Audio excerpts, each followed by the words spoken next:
Você é muito bem-vindo e essa igreja lhe deseja as boas-vindas. Hoje, como bem conhecemos, estamos aqui para adorar a Deus e somente a Deus. Pare seu pensamento, esqueça os seus problemas, foque nesse momento ao qual você veio, de bom grado e coração quebrantado, para adorar a Deus.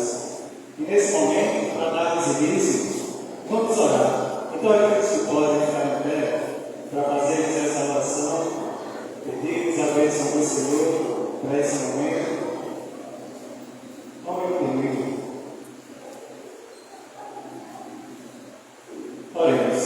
Deus, maravilhoso Pai, o Senhor nos criou, nos deu o fôlego de vida e nos trouxe em segurança até aqui, para estarmos em comunhão com nossos familiares, com os nossos irmãos, a nossa família, ao qual o Senhor instituiu e quer que tudo de bom, mediante o teu Filho Jesus, nos acompanhe. Fica com o nosso louvor, nossa adoração, com o nosso caminhar nesse momento, que possa subir até o Senhor e te agradar, Deus. Perdão por nossos erros e falhas e obrigado imensamente por Jesus, que deu a vida por mim e por cada pessoa que está aqui nesse momento. Em nome dele e para ele que oramos e iremos cultuar juntos. Amém.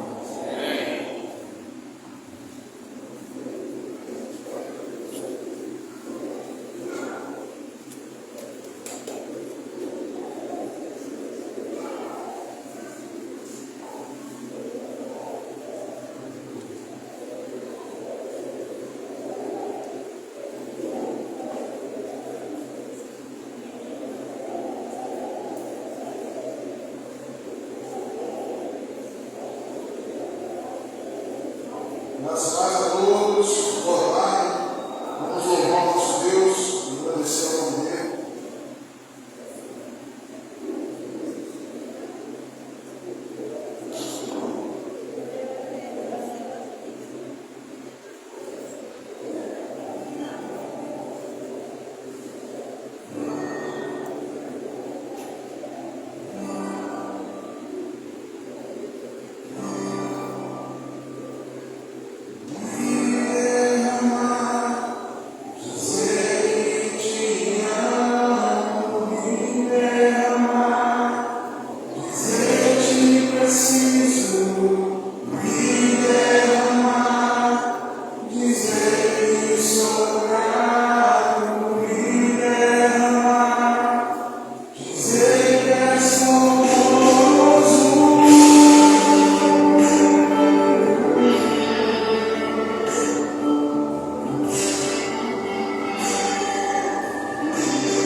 Diante de ti, o meu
meus irmãos?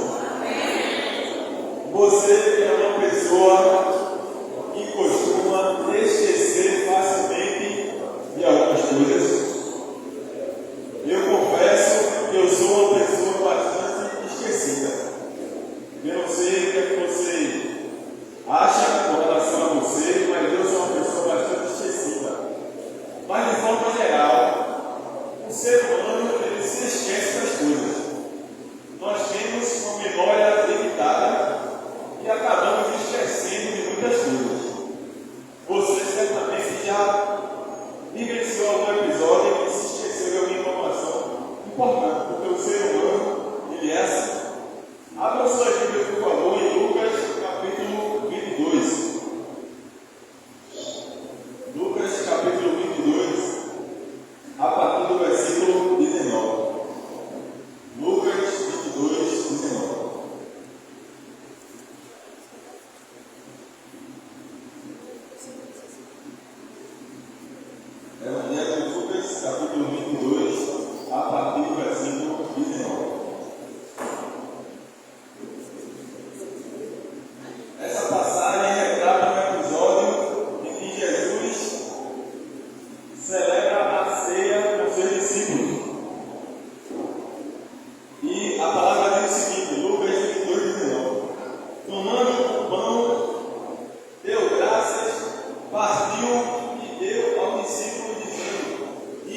glorificado. As crianças já podem ir para o pequeno. Alguém faltou cear? Sim, levante sua mão. Alguém vai dar para você. Caso não, aos visitantes, que são para crianças, nesse momento temos um pouquinho, é uma aula para a linguagem dele, mas também que fala do Cristo Jesus, a partir de 3 anos. Então, dirija a sua criança ao prédio lá atrás. Vamos ter a oferta do Senhor. Todos.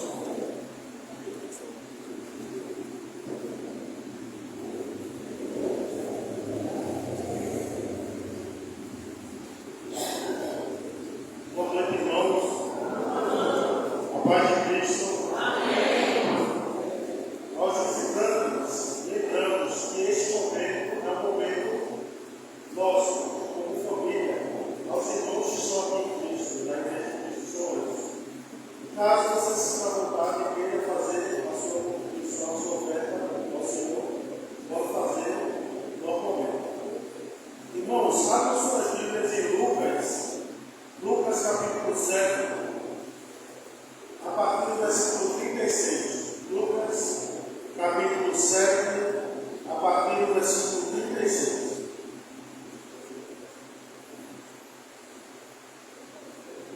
Lucas 7, 36.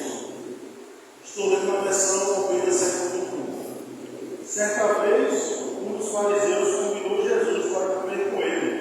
Jesus então, entrando na casa do fariseu, sentou-se à mesa, e havia uma mulher pecadora na cidade. Quando soube que Jesus estava à mesa na casa do fariseu, ela trouxe um vaso de alabastro com perfume, e pondo-se atrás dele, chorando aos seus pés, começou a molhar-lhes os pés com as lágrimas e enxugá-los com os cabelos, e beijava os pés e derramava o perfume sobre eles. Mas, ao ver isso, versículo 39, os fariseus que o convidaram, disse consigo mesmo: se este homem fosse profeta, saberia quem o estava amando e que espécie de mulher ela é, pois é uma pecadora. Mas respondendo Jesus, lhe disse: Simão, tenho uma coisa a dizer. Ele respondeu: dize a mestre. Certo credor tinha 2 devedores. Um lhe devia 500 denários e outro 50, 42. Não tendo eles com que pagar, perdoou ambos os 2. Qual desses não amará mais? Simão respondeu: suponho que seja aquele a quem mais perdoou. E Jesus lhe disse: avaliaste bem. E voltando-se para a mulher, disse a Simão: vês essa mulher? Entrei na tua casa e tu não me destes água para os pés, mas ela os molhou com as suas lágrimas e enxugou-os com os cabelos. Não me cumprimentaste com beijo. Ela, porém, não para de beijar meus pés desde que eu entrei. Não colocasse os olhos sobre a minha cabeça, mas ela derramou perfume sobre meus pés. Por isso te digo: os pecados dela, que são muitos, lhes são perdoados, pois ela amou muito. Mas aquele a quem se perdoa pouco, este ama pouco. Essa passagem geralmente é usada para falar sobre perdão, muitas vezes, nos mostra algo sobre dar o melhor, sobre ofertar para o Senhor o melhor. Notem, só podemos ver a beleza e a oferta mínima que o fariseu deu. O fariseu que geralmente deu ao receber Jesus em sua casa, a gente só conseguiu ver a pobreza de espírito do fariseu após um ato de fé e de amor de uma pecadora. Irmãos, essa passagem nos ajuda, nos mostra que em tudo em nossas vidas devemos oferecer o melhor para o Senhor. E o melhor para o Senhor, muitas vezes,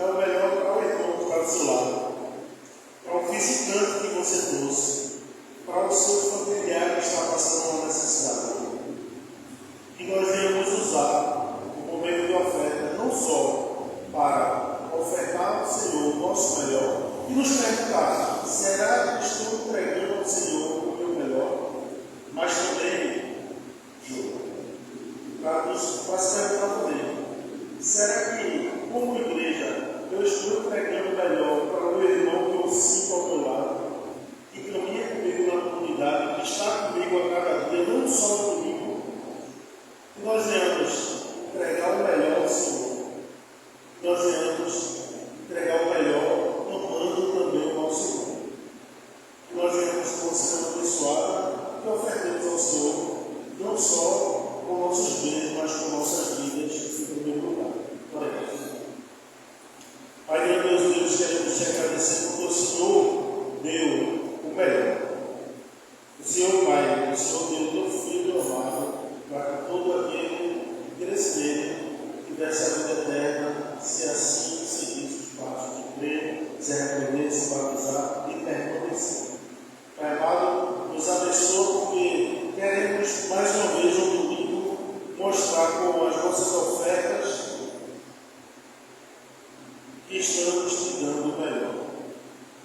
Pai, nos ajuda para que em toda essa semana seja uma semana que estejamos dando o melhor a cada dia, não só financeiramente, mas com a vida, para ti em primeiro lugar. Em nome do Filho amado que oramos, e pedimos que o Senhor nos abençoe e nos dê, Pai, um final de tudo ao Senhor grandioso, uma semana maravilhosa para a honra e glória. Em nome do Filho amado que oramos e agradecemos o seu carinho.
Precisamos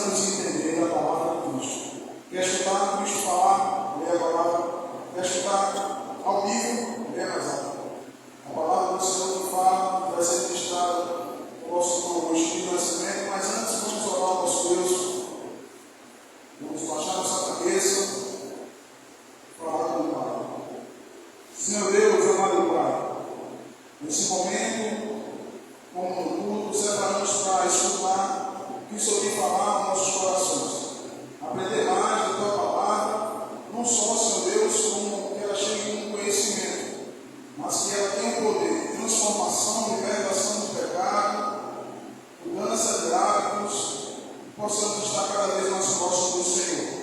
Nesse momento é que entendemos a cada dia mais, não só desse, mas especial também desse, da tua palavra. Que o seu servo possa falar aos nossos corações e o guia, Senhor, nesse serviço aqui. Em nome de Cristo, te oramos. Amém.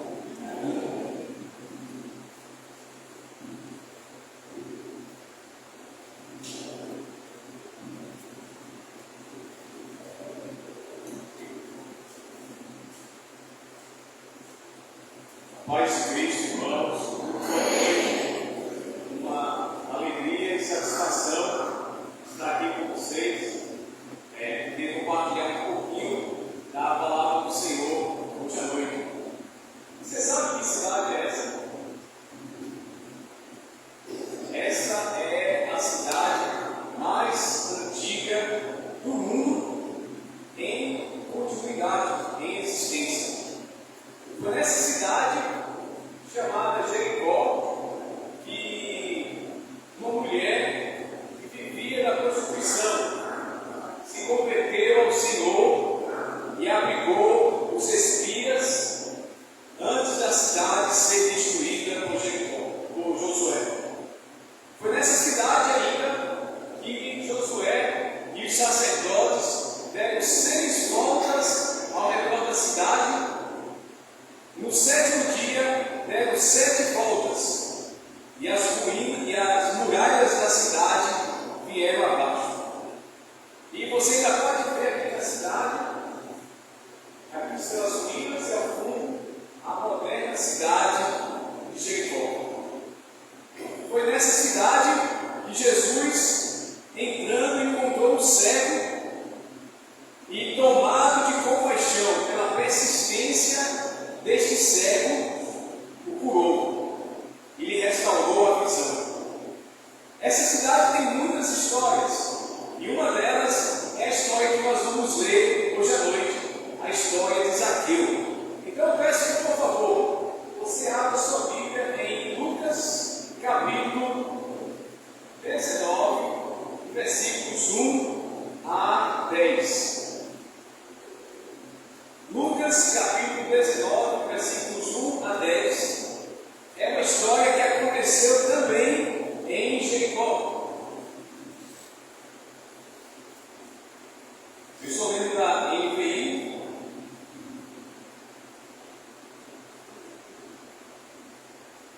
Se você tem uma Bíblia ou um aplicativo, eu peço que, por favor, acompanhe comigo a leitura desse texto sagrado, e vamos falar um pouquinho sobre o fato de que para Deus não há nada impossível.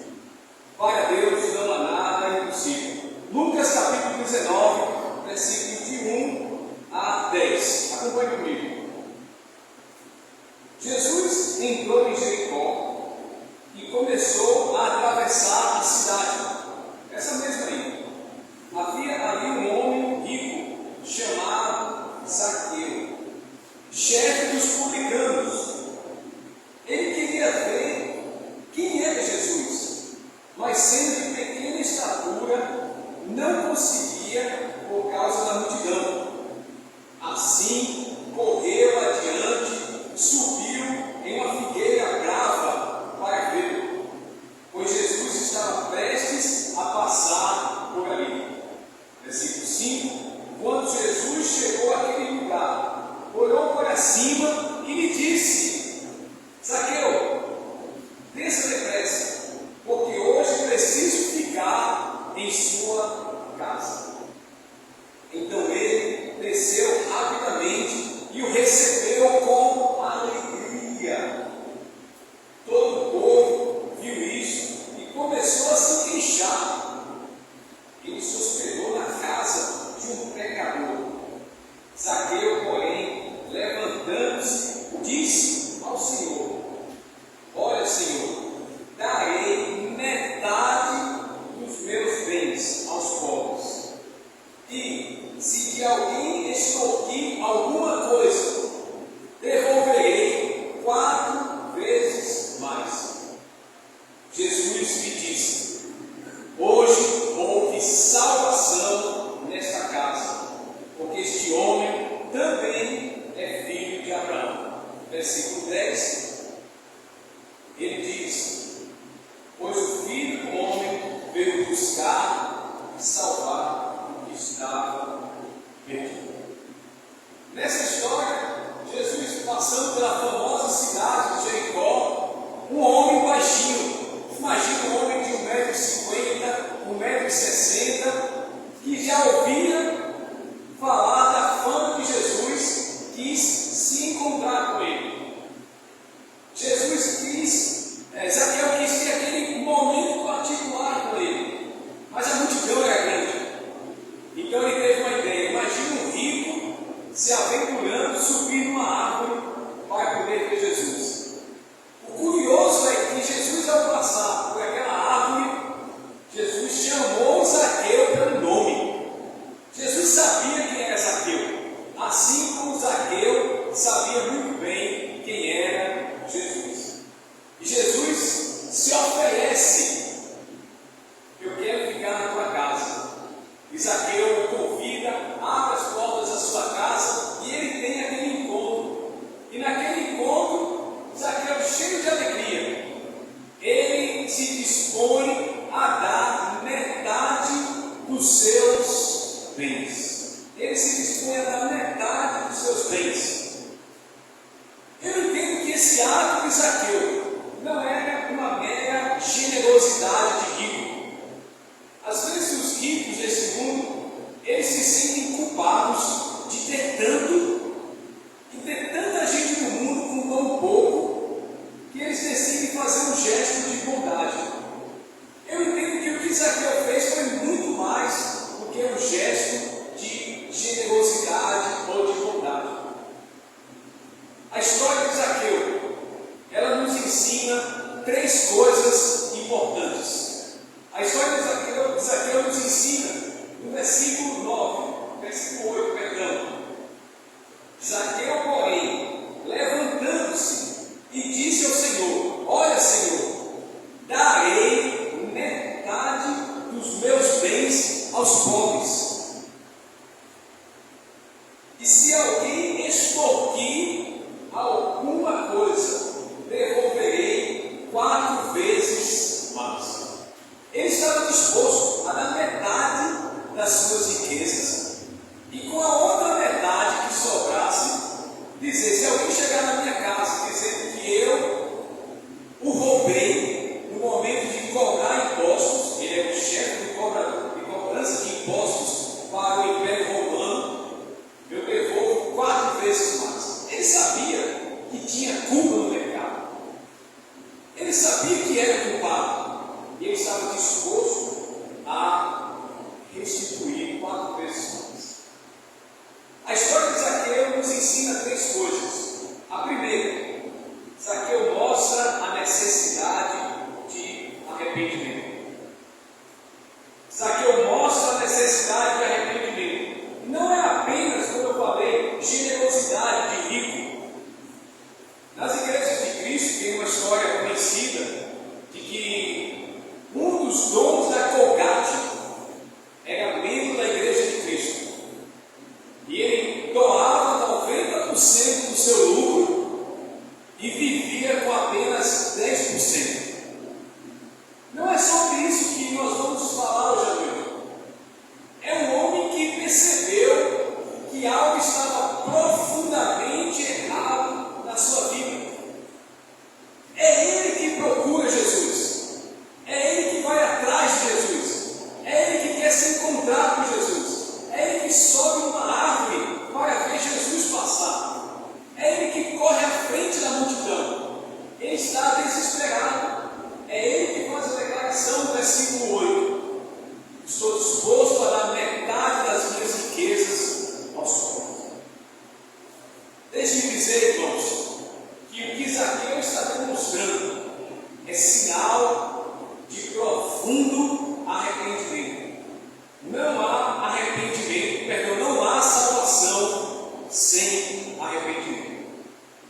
pensamos o contrário.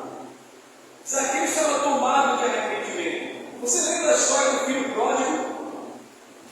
O filho pródigo é aquele filho que pegou a herança dos pais, aqui no Evangelho de Lucas, capítulo 15, que gastou tudo, com bebida, festas, amigos, prostituição. No final, quando ele estava no fundo do poço, diz lá o texto que, caindo em si, disse: quantos trabalhadores de meu pai têm pão com fartura e eu estou aqui morrendo de fome? Esse ato de cair em si, arrependimento. Esse ato de perceber, a minha vida, tudo que eu falei, tudo que eu fiz, só fez destruir vidas. Arrependimento é você perceber que você estava indo na direção errada e mudar de direção. O arrependimento termina com mudança de vida, com a conversão, mas ele começa com o reconhecimento de que eu sou um pecador, que não mereço nada exceto o inferno. Nós, nas igrejas de Cristo, nós damos uma ênfase muito grande ao batismo. E é correto, porque o mundo religioso, o mundo cristão não fala de batismo e entende batismo errado. Mas às vezes eu percebo que quando estamos evangelizando, a gente dá uma passada muito rápida no arrependimento. E o meu receio é que pessoas, por não entenderem o que significa arrependimento, elas estejam apenas tomando um banho d'água. Elas estejam apenas interessadas em fazer parte de uma comunidade, porque elas não entenderam o chamado do amor de Cristo. Elas não entenderam o seu estado de pecador. Batismo é uma coisa que acontece uma só vez na vida do cristão, mas arrependimento acontece diversas vezes. Diversas vezes ao longo da caminhada cristã, o cristão precisa parar e dizer: eu estava pensando tudo errado, eu não entendi a mensagem do Evangelho direito, eu preciso mudar a minha forma de pensar. Isso é arrependimento. O batismo é uma vez só, o arrependimento é ao longo da vida. Eu preciso entender que os meus pecados ofendem Deus. E hoje a palavra ofender é uma das palavras que está na moda, porque você não pode ofender ninguém, né? Eu não quero ser ofendido por ninguém. Mas já parou para pensar que o que você faz, o que você fala, o que você pensa pode estar ofendendo o Criador do universo? Se você não entender isso, a sua conversão pode ser apenas uma mera mudança de estado social. Eu agora sou crente. Mas você não mudou nada. Não houve mudança daqui.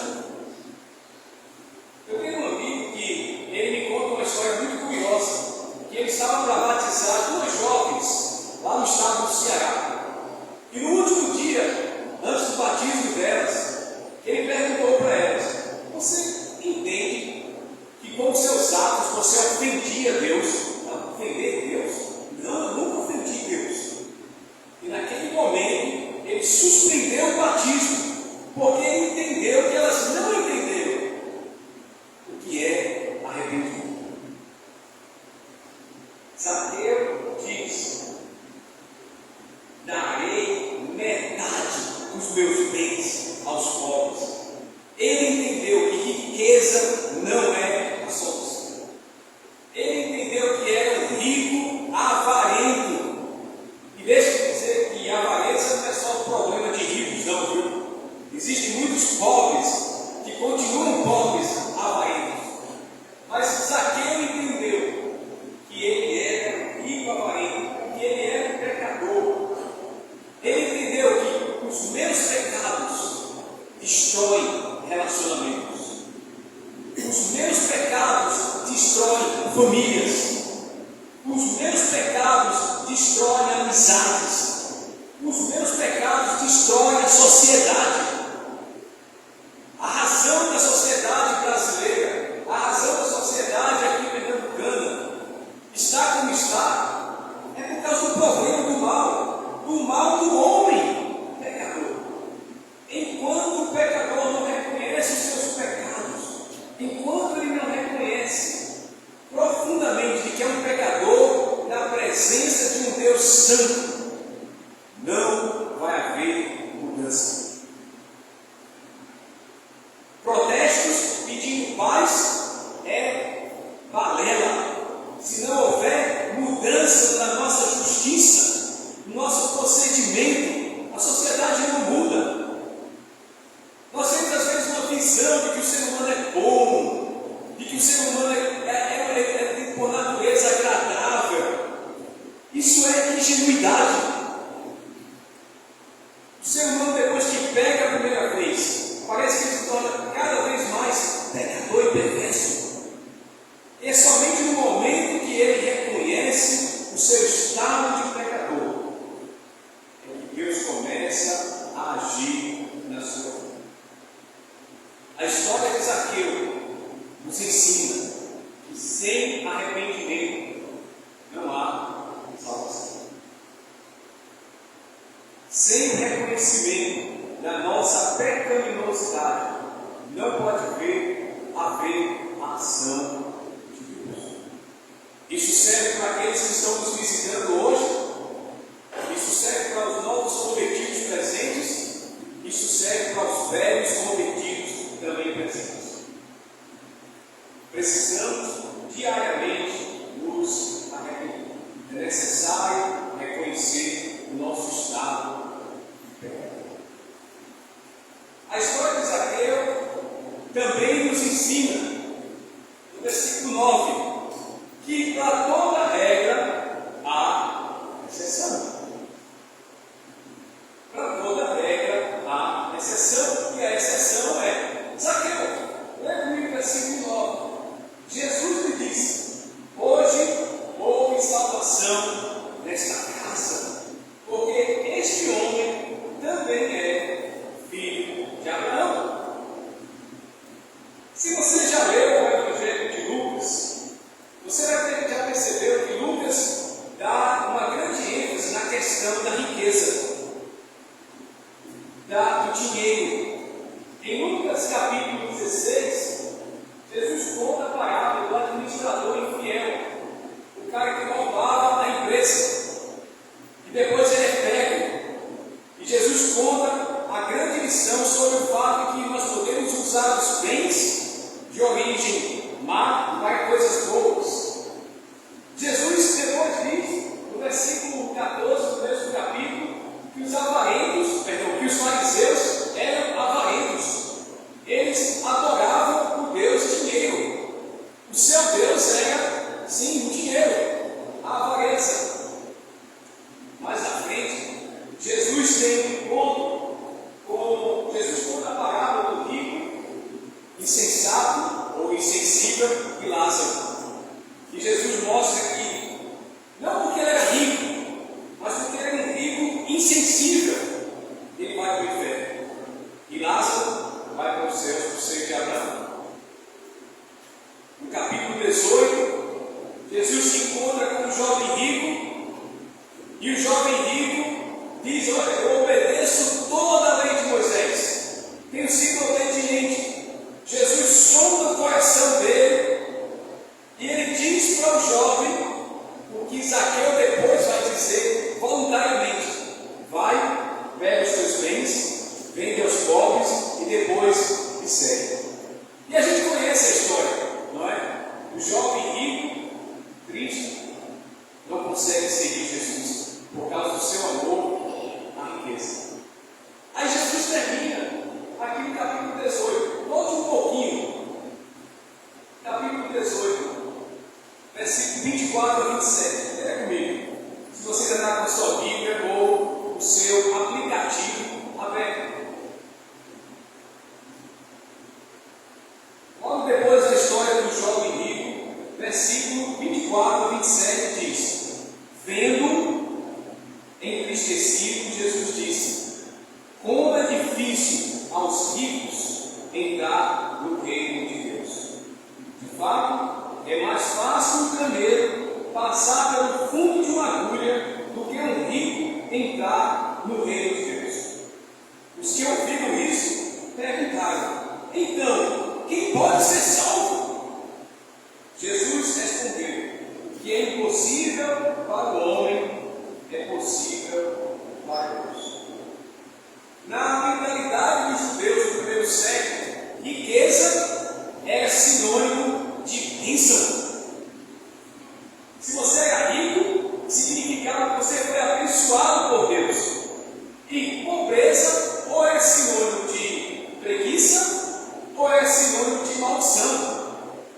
Aí Jesus vem dizendo que é mais fácil um camelo passar pelo fundo de uma agulha do que um rico entrar nos céus.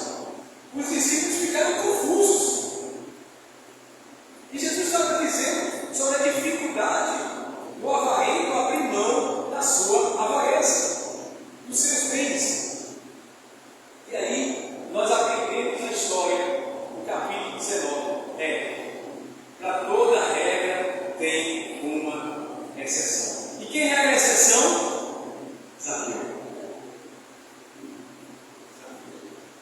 Eu queria dizer para vocês, amados, se você conhece alguém que é avarento, se você conhece alguém que é promíscuo, se você conhece alguém que é alcoólatra, se você conhece alguém que é idólatra de qualquer um dos ídolos da sociedade moderna, não perca a esperança da conversão dessa pessoa, porque sempre há uma exceção. Pode haver uma grande surpresa, porque o que é impossível para os homens é possível para Deus. As pessoas da cidade de Jericó não imaginavam que o chefe dos publicanos, o homem que era responsável por toda a coleta de dinheiro para mandar para o Império Romano, o traidor do povo, se convertesse. E às vezes a gente fica espantado. Ué, fulano se converteu? Sim. Para toda regra há uma exceção. Como é? Agora ele é crente? Acho que o pessoal quer enganar as pessoas. Não. Pessoas podem se converter.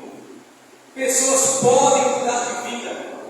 Pessoas podem deixar os seus pecados e começar a seguir Jesus. Não somente o caso da avareza, mas o caso de qualquer outro pecado que a gente julga impossível mudar. E de repente nós somos surpreendidos. Como é que é? Fulano mudou. Eu lembro agora, Pia, um conhecido nosso, meu, de Pico e Mozart, quando a gente visitava o Cristolândia. Ele era, como se chama isso? Ele era chefe, não dos fariseus, ele era chefe de um prostíbulo. Acho que é cafetão a palavra. Se converteu. Aí você fica pensando, pô, isso acontece? Acontece. Pessoas podem se converter. Às vezes nós perdemos a esperança das pessoas. Nós perdemos a esperança das pessoas. Durante muitos anos, mamãe tinha um apartamento no Curadoquara, que morou um casal, eles se tornaram amigos nossos, porque eles moraram lá há mais de 10 anos, chamado Daniel e Gil. Daniel trabalhava num navio que fazia o transporte de cargas entre Recife e Fernando de Noronha. O navio levava coisas que a ilha precisava e trazia coisas que a ilha não precisava. Lixo, entulhos, etc. Uma vez, o navio de Daniel afundou. E essa foto aqui é a foto do resgate dele.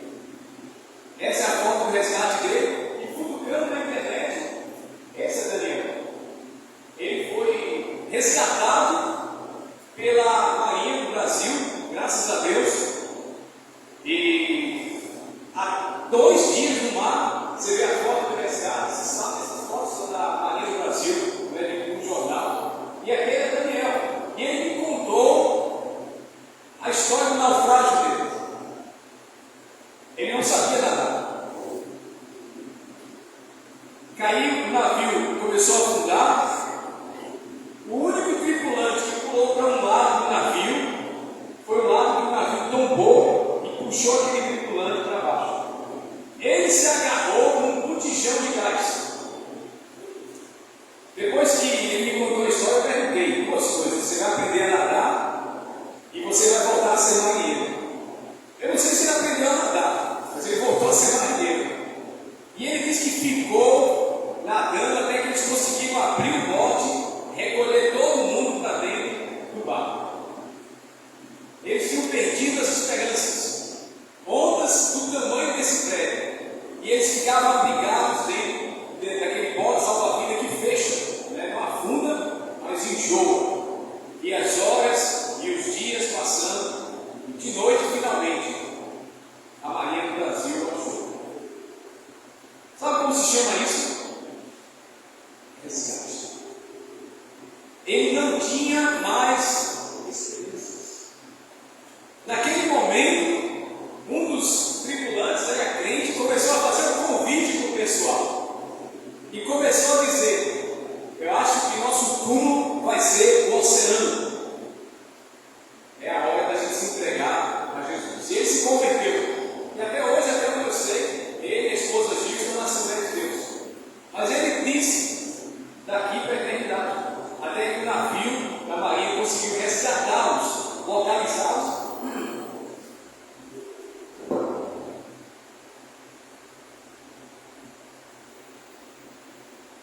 E pela foto do resgate, dá para perceber que era à noite.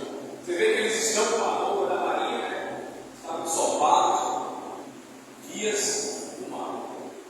A história de Zaqueu, ela nos ensina, no versículo 10, o verdadeiro propósito de Jesus. Por que é que Jesus veio ao mundo? O versículo 10 diz assim, leia comigo: pois o Filho do Homem veio buscar e salvar o que estava perdido. Assim como Daniel estava perdido em algum ponto entre Recife e Fernando de Noronha, sem esperanças, e a Marinha foi buscá-lo, resgatá-lo, Jesus veio buscar e salvar o pecador. Essa era a missão do Mestre. Essa é a missão do nosso Senhor Jesus. E essa deve ser a nossa missão. Jesus declara isso no começo do Evangelho: não vim chamar justos, e sim pecadores ao arrependimento. A igreja existe para 2 coisas, eu entendo. 2 coisas exclusivas: adorar a Deus e evangelizar. A igreja existe para se reunir aos domingos e proclamar a vitória de Jesus sobre a morte. E ela existe para sair às ruas e ir até o pecador. É para isso que ela existe, porque essa é a missão de Jesus. Nós não podemos, amados, desistir das pessoas. Imagine se a Marinha do Brasil, depois de 3, 4, 5, 6 dias, tivesse desistido daquela embarcação do mar voraz. Daniel não teria sobrevivido para contar a história. Quando a igreja desiste de um pecador, ela está desistindo de alguém cujo caminho é a destruição eterna. Nós não sabemos como Zaqueu chegou à conclusão de que precisava se arrepender, mas Jesus estava lá para colher o que outra pessoa plantou. Outra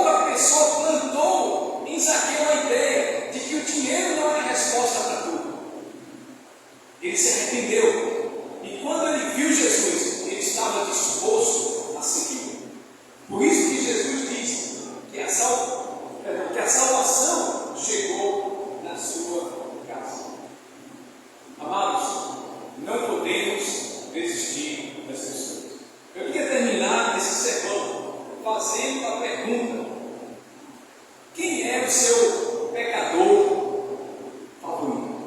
Não quem é o seu malvado favorito, mas quem é o seu pecador favorito. Você por acaso tem um filho que está afastado da fé? Você tem um pai ou uma mãe que não quer nada com Jesus? Você tem um irmão, uma irmã na carne que igreja ou fora? Você tem uma amiga, um amigo que é amigo mesmo de coração e diz: olha, não quero nada com Jesus. Nossa filha, Yasmin, tem 3 amigas completamente pagãs. Uma delas falou uma coisa tão forte, ela disse: eu entendo a mensagem, mas eu não quero nada com a igreja. Eu não estou pronta para abrir mão do meu estilo. Se você tem alguém assim na sua vida, não desista desta pessoa. Assim como Jesus não desistiu de Zaqueu e entrou na sua casa e jantou com ele e o fez o convite da salvação. Se você está aqui conosco hoje e você já foi tocado pelo Espírito Santo e já foi tocado e reconheceu que é um pecador, você sabe por que Jesus morreu na cruz por você? Ele morreu porque ele sabe que os seus pecados, que os meus pecados, que os nossos pecados têm consequências eternas. E ele não quer que você pegue a estrada espaçosa e a porta larga que conduz à perdição. Então eu peço, amados, não desista daquela pessoa que é um amigo, um parente, querido seu, mas que está indo no caminho do pecado. Não desista dele. Pode ser um filho, pode ser um cônjuge, pode ser um pai, não importa, mas alguém que você ama. Essa pessoa precisa de Jesus. E a melhor coisa que você pode oferecê-la é Jesus. Se você está aqui hoje à noite e você ainda não segue Jesus, você sabe por que ele morreu na cruz?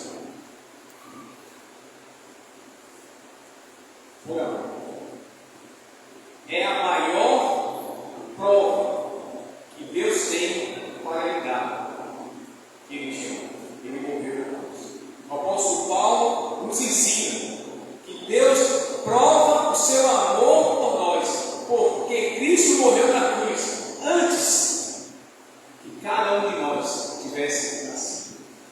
Independente da resposta que você vai tomar essa noite em relação a Jesus, ele já morreu por você. Sabe como se chama isso? Amor. Ele não deu condicionado a sua resposta. Ele deu porque ele ama você. Aceitá-lo ou rejeitá-lo está em suas mãos. Então, se você está aqui conosco, a melhor decisão que você pode fazer é a de Zaqueu. Reconhecer que é um pecador, miserável,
Eu te